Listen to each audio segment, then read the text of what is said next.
Yeah. We want to welcome you all to Evansville and the 2019 NCAA Division II Elite Eight right here at the Ford Center. I'm Jim Powers, and I'll be your host for today's pre-tournament press conference. I'm honored to once again be here at the Ford Center for a week of great basketball and as well as working with everybody over the next 5 days. First, it's my honor and privilege to introduce you to the Mayor of Evansville, Lloyd Winnicky, for some opening comments. Mr. Mayor?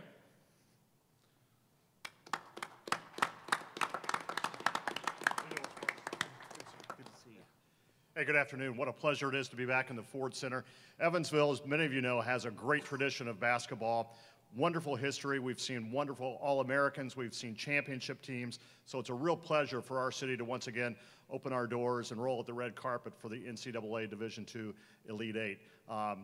I have this proclamation. I'm not going to read all the whereases, but just know that I am proclaiming this week, March 27th through the 30th, as Championship Week in the city of Evansville, and certainly encourage everyone who lives in and around Evansville to come out and watch phenomenal quality college basketball, and we can't wait to see who the champion is on Saturday. Thanks for being here. Thanks for supporting the Elite Eight, and thanks for supporting these 8 great institutions. I'm sorry. We have to do the official proclamation handoff here. And a photo op, of course. Thanks, Jason. Okay.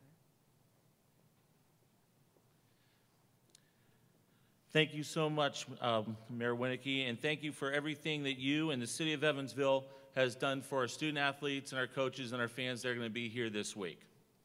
Now let's meet the 8 coaches that will lead their teams into the Elite Eight this week. First, let's welcome the head coach of the number 4 seed Nova Southeastern, Jim Crutchfield. This is the first ever appearance for the Sharks at the Elite Eight, and they enter the week with a 29-3 record. Next, we'd like to welcome Keith Dickson, the head coach of the number 5 seed St. Anselm Hawks. This is the second time that the Hawks have reached the Elite Eight, and they have a 25-5 record. Next, we want to welcome the head coach of the number 1 seed Northwest Missouri State, Ben McCollum. The Bearcats enter the Elite Eight with a record of 35-0, and they're making their 5th appearance, and they're here for the 2nd time in the last 3 years.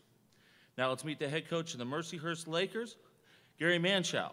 The 8th seed Lakers come into the week with a 26-7 mark, and this is the first time that Mercyhurst has advanced to the Elite Eight. Next up on this side, we want to welcome the head coach for West Texas A&M, Tom Brown. The 2nd seeded Buffaloes come to Evansville with a 34-3 record, and this is their 3rd appearance in the Elite Eight. Next, we'd like to welcome Rodney Watson, the head coach of the number 7 seed Southern Indiana Screaming Eagles. UIS comes to the Ford Center with a 25-8 record. This is their 4th Elite Eight and their 1st appearance since 2004. Now let's meet the number 3 seed Queens Royals and their head coach, Bart Lundy.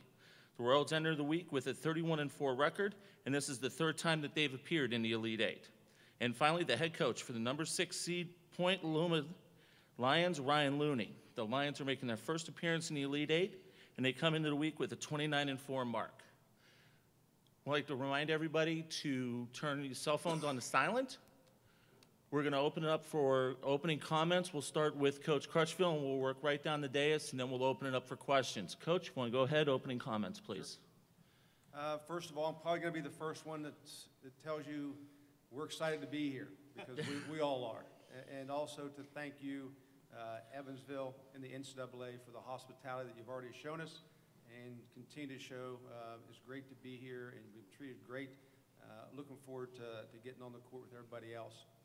We come out of the Sunshine State Conference, which I think is one of the better conferences depth-wise in the country. Enjoyed it, the Fort Lauderdale area. We're from Fort Lauderdale, Florida, and come out of the South region. We have obviously a tough opponent here in St. Anselm here at noon tomorrow, and look forward to it. Thank you. Coach Dickson? Yeah, I think anybody that's still playing at this time of year is happy to be here. And I know we haven't been here since 2000, so there's a 19-year gap between our first time and our second time, so you don't take these appearances lightly. I'd also like to thank the city of Evansville. You know, we've been here since Sunday, and everybody's been just terrific. We have a difficult matchup for sure in Nova Southeastern, but You look to my left, and I don't think anybody's got an easy matchup in this tournament, so we'll just do the best we can. We come from the Northeast 10 in the East region, which is a terrific basketball league also, and we're just happy to be able to advance. Thank you. Coach McCollum? Yeah, I'd like to echo what they've said and obviously thank the city of Evansville. First-class event, first-class venue. It's nice to have the hotel right across the way and you know, everything's easy to access and the city of Evansville has been great. Obviously, everybody's, you know, they say, well, how do you like your matchup? It's 1 versus 8, and I'm like, it's the Elite 8. I don't think there is a good matchup in the entire Elite 8. Every team here is excellent. I'm humbled to be around these good of coaches and this good of teams, and you know, hopefully we can come out and compete. We play in the MIAA in the Central region. We had a tough road to get here, just like everybody else. We're excited for the opportunity to play and to show that we can compete at this level. Coach Manchel? I also like to thank Evansville. Obviously a first-class event, great head coaches, great programs here. We come from the PSAC, and I thought we had a great weekend being the number 2 and number 9 team, and you guys reward us with playing a 35-0 team. So I've been popping some aspirin, watching this guy on tape the last 3 or 4 days. But I like our guys. PSAC's a great conference. Hopefully it prepared us for the weekend, for the Elite 8 game, and our guys will play hard. Coach Brown?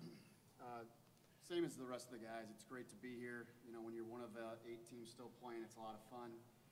We've come from the Lone Star Conference, and it's a very tough conference. We're actually going to combine with the Heartland Conference next year and have a 20-team conference. It's a lot of fun to get here. We were here last year. Hopefully we learned a few things. We ended up losing to Ferris State. And, you know, any one of these 8 teams can win a national title. You just have to win 3 games in a row. It should be a lot of fun. Should be some great events, or great games, excuse me. When we saw the matchup, we were really excited to play the home team. It's always going to be fun to play, you know, 4,000 or 5,000 people cheering against you. So we went out to the VA. We tried to recruit some of those guys to come to our game and support us. They weren't going for it. But it should be a great game, and I know we played before last year in Las Vegas. It was a very close game out there as well, and you know, very well coached, great team, and should be a lot of fun. Coach Watson? I appreciate the loyalty of the VA. They've always been great to us. What I've realized that whether you're from the East Coast or the West Coast or 7 miles down the road, it's very tough to get here. And now what I've learned this week, it's very tough to stay here. I'd also like to echo my thanks to the City of Evansville and certainly Eric Marvin and the Sports Corp. I have a little closer viewpoint of this group of leaders in this community, and not only for this venue, but the many different events they bring to this town. It's amazing the amount of time, effort, and resources they put into it. So thank you very much. We have a great deal of respect, not only for West Texas A&M, but all the other coaches and teams here, and we appreciate everybody that's become a part of this. Coach Lundy? I'm from Queens University of Charlotte. We are a small liberal arts school just on the outskirts of uptown Charlotte. A beautiful place, great institution. We're thrilled to be here and represent our folks back in North Carolina. We play also in a really competitive league, and we like our basketball just like you do. But it is very difficult to get here. We had a lot of new pieces with this team, and I couldn't be more proud, maybe more proud of this group than any I've coached in my years as a head coach, for the leadership that the returners showed and what the new guys did to sacrifice to get us back here. But thanks to Evansville, it's been great. You know, this venue is absolutely spectacular, and you know, I think the folks here in Evansville are in for a treat with the basketball. I've seen a lot of these teams play over this year, and they're in for a real treat with the basketball they're about to see. And finally, Coach Looney. Thank you to everyone in Evansville. Our team has had a fantastic time so far. this opportunity to introduce everyone to Point Loma. I don't know if everyone knows too much about us. We're located in San Diego. If you know nothing about it, I encourage you to hop on the internet and Google us. We are right on the beach. There's no better location to get an education and play basketball. Our team is happy to be here. We're only going to get excited if we win. We know that we're playing against a tough first-round opponent in Queens. We know that to continue to advance, we're going to continue to have to play well and better and better day by day. We come from the Pac-West Conference. Our schools are primarily in California, but we also have 3 institutions in Hawaii as well. So our players get about a 7-day trip to Hawaii every year. So length to get here is probably pretty similar. But feel fortunate. It's been a magical run for our team. Our campus has been extremely electric here these past few weeks, and we're just going to try to continue this journey as long as we can. Thank you very much, coaches. We'll open it up for questions. If you could, state your name and your affiliation, and we'll go ahead and open it up for questions for our coaches.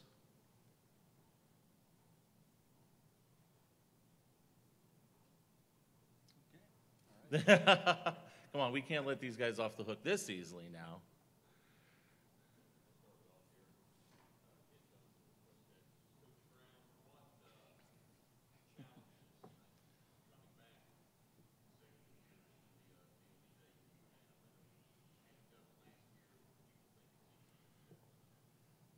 No, it's very difficult, like these guys said. You've got to put yourself in a position just to get into the national tournament. If you're lucky enough to host, it gives you a little bit of an advantage, but you can still win it, even if you're not obviously proven by Southern Indiana. You can go on the road and win 3 and beat some really good teams. So it's tough to get back here. To win 3, you've got to get lucky. You've got to have a really good team, which we all do.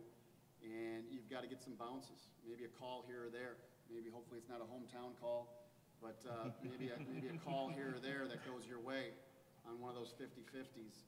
But it's exciting to get back here. It's what is there, over 300 schools, and to get deep, one of the last 8 is really impressive for all these schools up here. I'll throw one out for everybody. The parity this year in Division II has been just unbelievable across the board. Any of you want to just talk about it, just from the beginning of the year to where we're at right now, just the parity of how this year in basketball has been on the Division II level? Anybody like to jump in on that?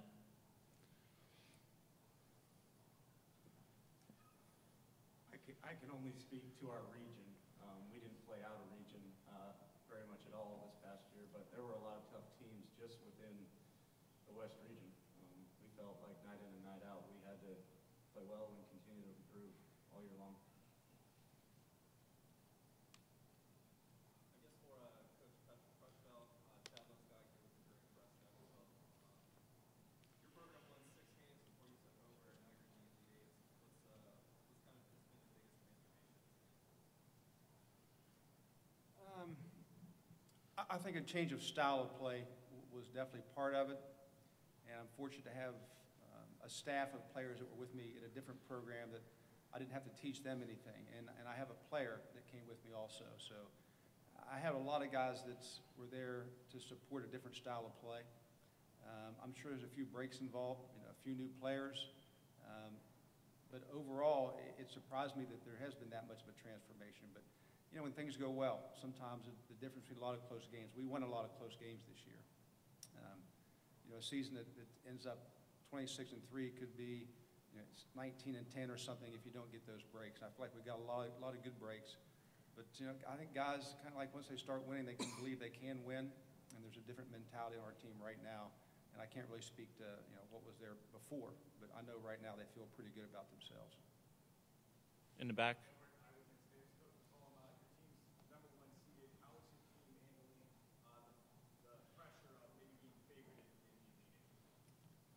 Yeah, I don't know that we're necessarily, I guess, from an external standpoint, we're probably favored. I think the whole season, we've been ranked pretty high early when we lost 4 starters and probably didn't deserve it, and then earned, I guess, a number 1 ranking after that. So you naturally take everybody's best shot. I think when you've had success, you just have to get used to that, and if you don't like it, then don't have success. So, you know, hopefully our kids understand how to compete at a high level, and we need to give everybody else our best shot. We always say, well, we're going to take everybody's best shot. Well, that's great, but you need to give everybody your best shot, and that's what we really focus on is ourselves and competing at a high level. Next.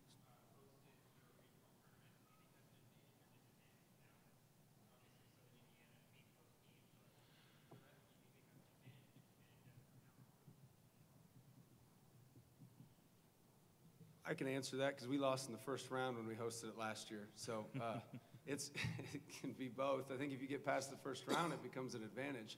I think that first round is absolutely miserable the whole week beforehand. But to actually host a regional for the city of Maryville is fantastic because it sheds a light on college basketball, and it gets sold out, and it's fantastic. In regards to an advantage, boy, I don't know. When you get this late in the season and there's that many good teams, I don't know how much of an advantage you can gain anywhere. I just think the best team's going to win, and again, like he said earlier, sometimes the ball doesn't bounce your way in a tournament setting. I have a little opinion on that too. It's as a coach, regionalization, which is how we get to host, is difficult because you end up playing the good teams, especially if they're in your league, maybe 4 times. We played, going back to last year, we played Lincoln Memorial 8 times in 2 years, and we were fighting to get to here. But what it did, and it is nerve-wracking to host because if you screw up that first round, and you know your folks are working and you're sitting at home. But what it did for Queens, especially this year, that we hosted 2 years ago and lost, and we had a little momentum. But this year we really saw our student population and our local community really get on board, and I think that for smaller college basketball is an enormous boost. I think people forget how good Division II basketball is sometimes, and you know it's D1 or it's nothing. And I think when you get the chance to host a regional, and then folks see how good it is, they go, wow, I had no idea. And I'm sure that's everyone up here's experience. And being able to host a regional really exposed our players and our program to folks who hadn't seen it. Right here.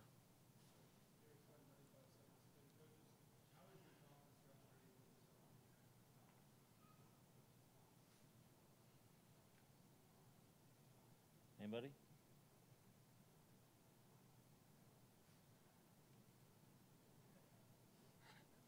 I can answer it so we don't have that awkward pause. Our conference specifically has gotten us ready. I think our league is very, very talented, and there's really good coaches in our league, and so probably similar to most of these guys' leagues. But our league's very talent heavy, and it's deep. Everybody can beat anybody can beat anybody on any given night. Probably similar to these guys' leagues as well. Go ahead.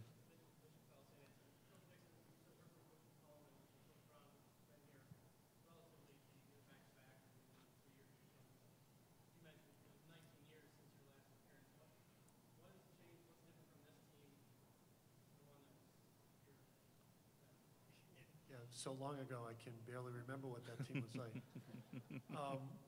Yeah, I don't think there's anything different. You know, it's you know, through all these years, you put, you know, I've been coaching at St. A's for 33 years, and you just try to put yourself in the position where you can get here as many times as you can, and then hopefully at one point you get lucky enough to continue to advance. You know, especially in our region, like we had a really difficult time getting out of our region, and you know, somebody said it earlier, you know, a call goes your way, or the ball bounces your way, or your kid makes one big shot, and you know, we're the ones sitting up here instead of somebody else that we played. So sometimes it's just the bounce of the ball or the fortune that gets you here, but I think the two teams we've had that advanced this far are very similar in nature.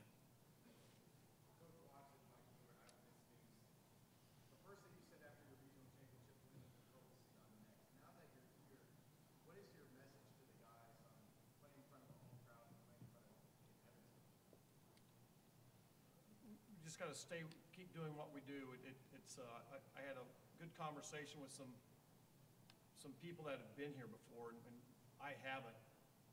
And they all had the common theme: you continue to do what you do, and you know, you use kind of silly analogies like Reggie Jackson batted left-handed through the season.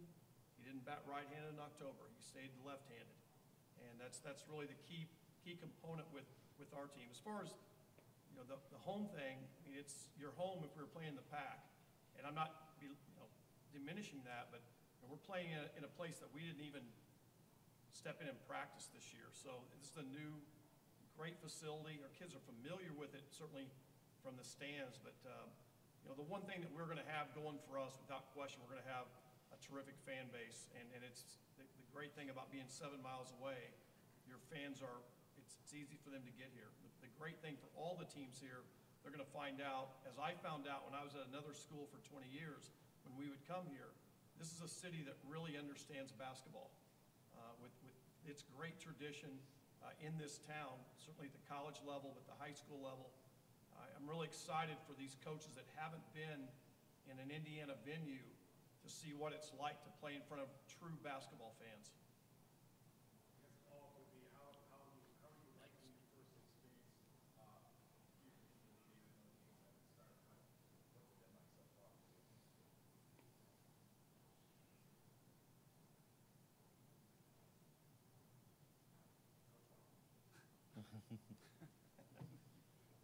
I like hearing these other voices for a change.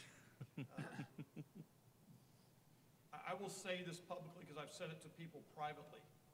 And in 33 years of coaching college basketball, mostly as an assistant, had an opportunity to be a part of 9 NCAA Division I tournaments. And those were all great. They're all special in their own way. And we've had a chance to be in 6 of these at the Division II level. Certainly haven't advanced until now. And I say this I'm not caught up in the moment. I say this very clearly. This has been the best experience for our players that I've ever been a part of. The event last night out in Newburgh, the accommodations with the hotel, simple things like taking things off your plate, like having a great breakfast buffet in the morning, being around really good people, having a great venue to play in. The amenities that they've set up as you walk in for your practice to see things set up. This is a first-class event, and I'll say it again, this is the best experience in 15 NCAA tournaments that the teams I've been associated have been a part of. We're going to go in the back there.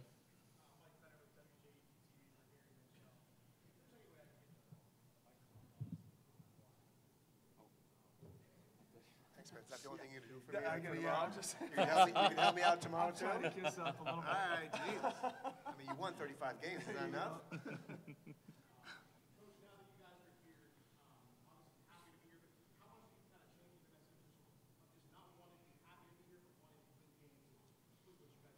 Well, we have a great group of guys. They're very high character. But I wasn't sick until I started watching them on tape over the last couple of days. Like some other coaches have said, our region and our league hopefully prepares us for this moment. I mean, we have really good teams. IUP is second in the country. West Liberty was 9th in the country. And listen, we're under no illusions. Like, we understand what we're up against. But I think our guys are kind of loose, and we're kind of playing with house's money right now. In fact, kind of a funny story, we did some community service this morning at 9 a.m. And I'm not going to tell you where we went because the story is, a woman comes up to me, she was like, well, who are you playing? I said, we're playing Northwest Missouri State. Oh, you'll lose by 25, 30 points. I said, like, you don't even bother to show up. I said, like, oh, thanks for the support. But we have good guys, we have high character guys. We seem to kind of like stay in the moment. And I think if we can just play the way we played all year, I'm not saying it's going to be good enough, but it'll be good enough for us. Okay, we have time for one more question, and we'll go right here in the back in the white.